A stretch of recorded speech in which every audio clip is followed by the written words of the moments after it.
नमस्कार, voice news में आपका स्वागत है और आपके साथ मैं हूं पहली चौहान।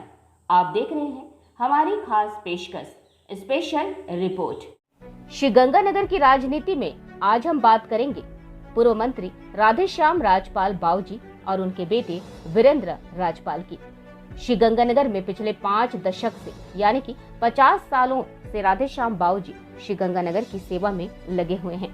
पिछले 50 सालों से राधेश्याम श्रीगंगानगर के हर व्यक्ति के दुख सुख के साथी हैं। करीब 2 साल पहले बेटे रमेश राजपाल के निधन के बाद राधेश्याम जी ने राजनीति से संन्यास लिया और वीरेंद्र राजपाल को श्रीगंगानगर की सेवा के लिए आगे कर दिया। मेरे पिताजी जब से राजनीति कर रहे हैं, उनका राजनीति का लंबा सफर 5 दशक माने 50 साल का है। उन्होंने 50 साल में गंगानगर के लिए बहुत ही विकास की योजना लाई है और गंगानगर को जो गंगानगर कहा जाता था उसको गंगानगर बनाने का जिम्मा और गंगानगर बनाने की बात उन्हीं को श्रेय जाता है। वो 4 बार एमएलए रहे, यूआईटी चेयरमैन रहे, नगर परिषद चेयरमैन रहे और राजस्थान सरकार में मंत्री पद भी उनको गंगानगर की जनता ने जो चुन के भेजा था उसकी वजह से प्राप्त हुआ और उन्होंने पूरी ईमानदारी के साथ गंगानगर की जनता की सेवा करी है और 50 दशकों की सेवा। और मेरे बड़े भाई साहब रमेश राजपाल जी जो अब नहीं है इस दुनिया में, मैं उनको नमन करता हूँ। वो राजनीति में बाबूजी के साथ सक्रिय रहा करते थे, मैं भी था, पूरा परिवार ही राजनीति किया करता था, लोगों के दुख सुख में भागीदार बना रहता था। अब उनके जाने के बाद, रमेश भाई साहब के देहांत के बाद, बाबूजी ने करीब 2.5 सालों से मुझे सक्रिय राजनीति में आने का निमंत्रण दिया और मुझे सक्रिय राजनीति में उन्होंने जाने का मौका दिया और कहा अब मैं राजनीति से संन्यास लेता हूँ, मेरी उम्र हो गई है, अब तुम जाओ और जो मेरे द्वारा रहे हुए अधूरे कार्य हैं जनता के लिए, वो जनता में रहकर उसको पूरा करो। मैं आया हूँ राजनीति में बाबूजी के आशीर्वाद से, जनता के आशीर्वाद से और बाबूजी के किए हुए विकास कार्यों को लेकर जनता के बीच में जाऊंगा। वीरेंद्र राजपाल लगातार राजनीति में सक्रिय हैं और पिता के बताए हुए रास्ते पर चल रहे हैं। श्रीगंगानगर में राजनीतिक में भी सक्रिय हैं, तो वही आम जन के सुख दुख के साथी भी हैं वीरेंद्र राजपाल। राधेश्याम राजपाल को श्रीगंगानगर में बाऊजी के नाम से जाना जाता है। 1970 में पार्षद के चुनाव से बाऊजी ने राजनीति में कदम रखा था और जनता की सेवा करने का फैसला किया था, जिसके बाद नगर परिषद के उप सभापति और सभापति के बाद विधानसभा पहुंचे थे। 1978 में पहली बार कांग्रेस की टिकट पर विधानसभा का चुनाव लड़ा था, लेकिन चुनाव हार गए थे। 1980 में फिर से कांग्रेस के टिकट पर चुनाव लड़ा और विधायक बने। 1985 में विधायक पद का चुनाव हार गए। 1990 में कांग्रेस की टिकट से चुनाव लड़े और फिर उन्हें हार का सामना करना पड़ा। 1993 में उन्होंने कांग्रेस की सीट से चुनाव जीता। 1998 में उन्होंने कांग्रेस की टिकट से चुनाव जीता और भाजपा के भैरव सिंह शेखावत को चुनाव में मात दी। वे 18 महीने राजस्थान सरकार में मंत्री भी रहे। 2003 में कांग्रेस के द्वारा टिकट काट दी गई।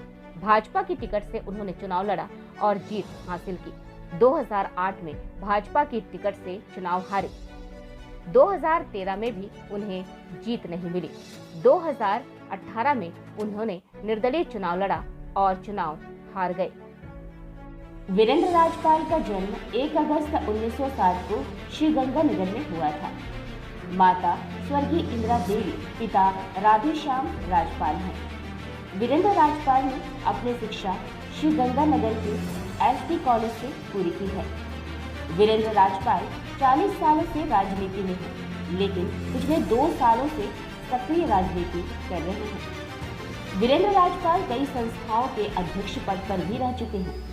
वीरेंद्र राजपाल अभी तक 2 चुनाव लड़ चुके हैं, श्रीगंगानगर क्लब अध्यक्ष पद के लिए और अरुण वंश ट्रस्ट के अध्यक्ष पद के लिए। वीरेंद्र राजपाल सोशल वेलफेयर श्रीगंगानगर संस्था के 3 साल अध्यक्ष रह चुके हैं। राजस्थान सरकार के अनुशंसा पर कृषि उपज मंडी अनाज में डायरेक्टर पद पर भी रह चुके। रिको इंडस्ट्रीज एसोसिएशन श्रीगंगानगर के सचिव पद पर भी रह चुके हैं। रिको इंडस्ट्रीज एसोसिएशन श्रीगंगानगर के अध्यक्ष भी 2 साल रहे हैं। लगातार 2 बार श्रीगंगानगर क्लब के अध्यक्ष पद पर भी रहे हैं। लायंस रॉयल्स क्लब श्रीगंगानगर के अध्यक्ष रह चुके हैं। अन्य कई संगठनों में जयपुर व श्रीगंगानगर में भी कार्य कर चुके हैं। लायंस क्लब बीकानेर संभाग के प्रांत 323 E1 के रीजनल चेयरमैन रह चुके हैं। दीपू आवंटन कमेटी समिति रसद श्रीगंगानगर के सदस्य रह चुके हैं। केंद्रीय कारागृह जेल कमेटी के सदस्य भी रह चुके हैं। मौजूदा वक्त में वीरेंद्र राजपाल प्रदेश पंजाबी महासभा श्रीगंगानगर हनुमानगढ़ के जिलाध्यक्ष हैं। वीरेंद्र राजपाल के भाजपा के कई प्रमुख नेताओं से अच्छे संबंध हैं। वीरेंद्र राजपाल राजस्थान की पूर्व मुख्यमंत्री वसुंधरा राजे सिंधिया को अपना आदर्श मानते हैं। देखिए, राजनीति है, हर क्षेत्र में ले लो, धर्म के क्षेत्र में ले लो, राजनीतिक के क्षेत्र में ले लो या सामाजिक क्षेत्र में ले लो या धर्म के क्षेत्र या किसी भी क्षेत्र में लोगे तो कोई ना कोई व्यक्ति का जो जिस क्षेत्र में कार्य कर रहा है उसका गुरु होता है। मैं श्रीमती वसुंधरा राजे सिंधिया जो हमारी 2 बार की मुख्यमंत्री राजस्थान की रही हुई हैं और उन्होंने राजस्थान को एक ऐसे स्तर पर लाके खड़ा किया है कि लोग पूरे हिंदुस्तान नहीं पूरे विश्व भर में राजस्थान का नाम ऊंचाइयों से लेते हैं। तो मैं उनको अपने गुरु के रूप में देखता हूँ। तो मेरी उनमें आस्था है और मेरी इच्छा रहेगी और प्रभु श्री राम से कामना भी रहेगी कि वो आने वाले समय 2023 के चुनाव में आगे आए, कमान संभालें, कमान संभालने के बाद बहुमत आए और राजस्थान की वो मुख्यमंत्री बने। वीरेंद्र राजपाल अब सक्रिय राजनीति में हैं और भाजपा की टिकट से 2023 में विधानसभा का चुनाव लड़ना चाहते हैं और 2023 की टिकट भारतीय जनता पार्टी से मांगूंगा। वसुंधरा राजे जी से मेरा निवेदन रहेगा कि 2023 में भारतीय जनता पार्टी श्रीगंगानगर की टिकट वो मुझे प्रदान करें तो मैं उनके अक्षरशः बातों पर खरा उतरूंगा। क्या ऐसा कोई काम जो अधूरा रहा हो, बाबूजी की इच्छा थी कि पूरा हो, वो आप पूरा करना चाहते हो? बाबूजी के मन में बड़े काम थे जो अभी भी अधूरे रहे हो। पानी निकासी की योजना हो, दूषित जल की योजना हो जो पंजाब से आ रहा है, पानी निकासी जो अभी तक नहीं होता, गंगानगर को चंडीगढ़ का बच्चा बनाने की योजना मेरे फादर साहब के जहन में थी। उन्होंने हालांकि उसको 100% नहीं 70% तक उसको पूरा किया है। वीरेंद्र राजपाल ने कहा कि वे 2023 में होने वाले विधानसभा चुनाव में भाजपा की टिकट से चुनाव लड़ना चाहते हैं और श्रीगंगानगर की सेवा करना चाहते हैं। किसी कारणवश अगर उन्हें टिकट नहीं मिलती है, जिस भाजपा कार्यकर्ता को टिकट मिलेगी उनके साथ मिलकर उन्हें विधानसभा में पहुंचाने का कार्य करेंगे और उनके साथ मिलकर श्री गंगानगर की सेवा करेंगे। यहाँ गंगानगर का अरोड़ों का बाहुल्य है, अरोड़े प्लस सिख पंजाबी मिला लिए जाए तो हम 2,30,000 जो वोटर विधानसभा में उनमें हम 1 लाख से ऊपर बैठते।